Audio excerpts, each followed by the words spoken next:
Hello and welcome to nurses handbook. आज मैं आप लोगों को एक न्यूबॉर्न असेसमेंट टेक्निक बताऊंगी जिसे हम कहते हैं Apgar scoring. Apgar scoring system doctor Virginia Apgar ने इंट्रोड्यूस किया था। अपगार स्कोरिंग एक बहुत ही इम्पॉर्टेंट और यूजफुल क्वांटिटेटिव असेसमेंट है। इसमें हमारे पास 5 क्राइटेरिया होते हैं जिसे हमें इवैल्यूएट करना होता है। और इस इवैल्यूएशन की जरूरत क्यों है, हमें क्यों न्यूबॉर्न्स में ये 5 ऑब्जेक्टिव्स को चेक करना होता है? इसका रीजन ये है जिससे कि हम ये पता कर सके कि जो न्यूबॉर्न है उसे किसी लाइफ सेविंग सपोर्ट की या रिसर्सिटेशन की जरूरत है या नहीं। आइए अब देखते हैं कि ये असेसमेंट कब किया जाता है। इस असेसमेंट को सबसे पहले बेबी के होने के 1 मिनट बाद चेक किया जाता है, इसलिए जिससे कि हमें ये पता चल सके कि बेबी ने बर्थिंग प्रोसेस को कितना टॉलरेट किया। इसके बाद ये टेस्ट सेकेंड टाइम हम 5 मिनट बाद करते हैं, जिससे कि हमें ये पता चल सके कि बेबी इस न्यू एनवायरनमेंट को कितना टॉलरेट कर पा रहा है। अब हम देखते हैं कि इस असेसमेंट सिस्टम में वो कौन सी 5 क्राइटेरिया हैं जो हम बेबी में चेक करते हैं। अपीयरेंस माने हम बेबी का colour of the skin check करेंगे। अगला है पी माने पल्स, इसमें हम बेबी का हार्ट रेट चेक करते हैं। नेक्स्ट है जी माने ग्रिमेस, इसमें हम बेबी का रिफ्लेक्स इरिटेबिलिटी को चेक करते हैं। अगला है ए एक्टिविटी, इसमें हम बेबी का मसल टोन चेक करते हैं। लास्ट है हमारा आर माने रेस्पिरेशन, जिसमें हम बेबी के रेस्पिरेटरी एफर्ट को चेक करते हैं। याद रखें, रेस्पिरेशन से यहाँ मतलब है कि बेबी का रेस्पिरेटरी एफर्ट, ना कि रेस्पिरेशन रेट। चलिए अब हम एक एक क्राइटेरिया को डिटेल में देखते हैं। पहला क्राइटेरिया है ए अपीयरेंस। जैसे कि मैंने बताया था कि इसमें हम कलर ऑफ द स्किन देखते हैं। हमेशा एक चीज याद रखिए, जैसे ही एक न्यूबॉर्न होता है उस टाइम बेबीज थोड़े से साइनोटिक होते हैं, लेकिन जैसे ही उनकी रेस्पिरेशन स्टार्ट हो जाती है, माने वो जब रो लेते हैं, उसके बाद उनकी बॉडी जो होती है नॉर्मल हो जाती है या तो उसका कलर पिंक हो जाता है। तो एज नर्सेस हमें क्या एसेस करना चाहिए? हमें बेबी के बॉडी में स्पेशली पेरिफेरल टिश्यूज में ऑक्सीजन के लेवल को चेक करना है। अब हम इस ऑक्सीजन लेवल को कैसे चेक करेंगे? बेबी के माउथ के, मुंह के म्यूकस मेम्ब्रेन का कलर, लिप्स के, हाथ के और दोनों पाँव के कलर देखते हैं और उन कलर के बेसिस पे हम बेबी को स्कोर करते हैं। जैसे कि अगर आपका बेबी पेल है या कंप्लीटली ब्लू है तो हम बेबी को 0 स्कोर देंगे। सेकेंड कंडीशन आता है जहां बेबी का बॉडी पिंक है और दोनों हाथ और पाँव ब्लू है, तब हम स्कोर देंगे 1। और इस कंडीशन को हम एक्रोसाइनोसिस कहते हैं, जहां एक्सट्रीमिटीज ब्लू है और बॉडी पिंक है। नेक्स्ट है, अगर आपका बेबी कंप्लीटली पिंक है तो हम बेबी को स्कोर देंगे 2। सेकेंड क्राइटेरिया है हमारा पी पल्स, माने कि हम बेबी का हार्ट रेट चेक करते हैं। हार्ट रेट को हमें 30 सेकेंड्स तक चेक करना चाहिए, लेकिन प्रेफरेबली ये कहा जाता है कि कंप्लीट 1 फुल मिनट तक चेक करें। और हमेशा याद रखें कि बेबी की एक्टिविटी और हार्ट रेट दोनों को एक दूसरे के साथ कोरिलेट जरूर करके देखें।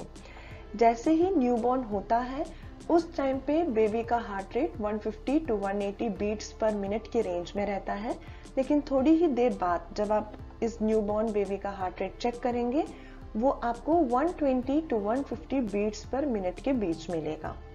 अब हम देखते हैं कि इसकी स्कोरिंग कैसे दी जाती है। अगर हार्ट रेट एब्सेंट है तो हम 0 स्कोर देते हैं, और अगर heart rate 100 beats per minute से कम है तो हम 1 स्कोर देंगे, और अगर heart rate 100 beats per minute से ज्यादा है तो हम स्कोर देंगे 2। हमारा थर्ड क्राइटेरिया है जी ग्रिमेस, जिसमें हम बेबी के रिफ्लेक्स इरिटेबिलिटी को चेक करते हैं। हम रिफ्लेक्स इरिटेबिलिटी कैसे चेक करते हैं?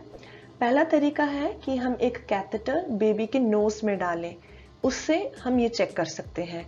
दूसरा तरीका है कि हम बेबी के दोनों पाँव के नीचे हल्का सा रब करें या हल्का सा मारें।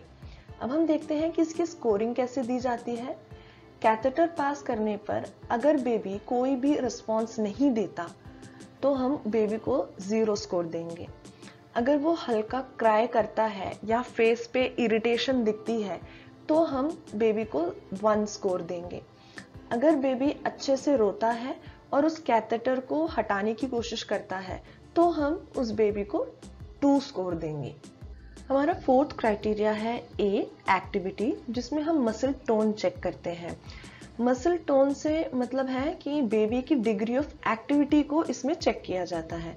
तो एज नर्सेस हम इस चीज को कैसे असेस करेंगे? नॉर्मली न्यूबॉर्न बेबीज के आर्म्स और लेग्स जो होते हैं वो फ्लेक्स्ड होती हैं। तो एज नर्सेस मसल टोन को या डिग्री ऑफ एक्टिविटी को चेक करने के लिए इस फ्लेक्स्ड आर्म और लेग्स को आप सीधा करने की कोशिश कीजिए। जैसे ही आप इसे सीधा करेंगे बेबी आपके इस एक्शन को रेसिस्ट करेगी। इसी से हमें बेबी की एक्टिविटी या मसल टोन का पता चल जाता है।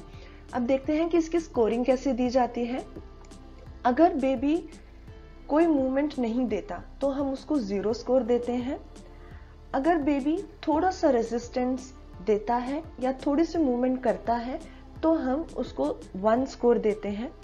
और अगर बेबी एक्टिवली मूव करता है और वापस अपने आर्म्स या लेग्स को फ्लेक्स करता है तो हम उसको 2 स्कोर देते हैं। हमारा लास्ट क्राइटेरिया है आर माने रेस्पिरेशन, जिसमें हम रेस्पिरेटरी एफर्ट चेक करते हैं। याद रखिए, रेस्पिरेटरी एफर्ट चेक करते हैं, ना कि रेस्पिरेटरी रेट चेक करते हैं। रेस्पिरेटरी एफर्ट को चेक करने से हमें एक आइडिया मिल जाता है कि बेबी का पल्मोनरी वेंटिलेशन कैसा है। नॉर्मली एक न्यूबॉर्न होते ही 30 सेकेंड्स के बाद नियोनेट्स, एक मैच्योर्ड नियोनेट जो होता है वो रोने लग जाता है। और जैसे ही बेबी रो देता है एक रैपिड और रेगुलर रेस्पिरेशन स्टार्ट हो जाती है। अगर रैपिड रेगुलर रेस्पिरेशन स्टार्ट होती है तो हम एक स्कोर देते हैं 2। हमेशा याद रखिए, अगर बेबी की रेस्पिरेशन स्लो है या इरेगुलर है या अगर आपका बेबी गैस्पिंग में जाता है तो इसका मतलब है कि बेबी को रेस्पिरेटरी डिस्ट्रेस है। चलिए अब देखते हैं कि हम इसकी स्कोरिंग कैसे देते हैं।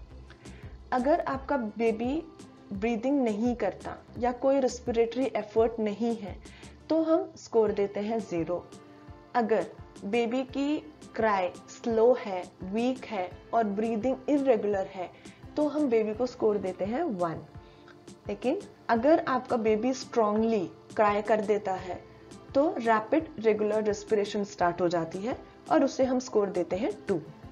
5 क्राइटेरिया को एसेस करने के बाद स्कोर्स को हम टोटल करते हैं और उसके बेसिस पे बेबी को इवैल्यूएट करते हैं। अगर स्कोर 10 है तो ये इंडिकेट करता है कि बेबी अपनी बेस्ट पॉसिबल कंडीशन में है। अगर स्कोर 7 to 10 के बीच में है तो इसका मतलब है कि बेबी को ज़्यादा डिफिकल्टी नहीं हो रही अपने न्यू एनवायरनमेंट में एडजस्ट होने में।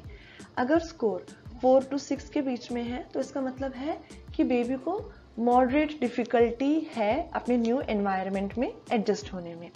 एंड लास्टली, अगर स्कोर 3 या 3 से नीचे है तो इसका मतलब है कि बेबी सीवियर रेस्पिरेटरी डिस्ट्रेस में है और हमें उसे इमीडिएटली डायग्नोज करके उसका ट्रीटमेंट चालू करना चाहिए। Thank you for watching. For more updates like this, do like, share and subscribe to our channel Nurses Handbook.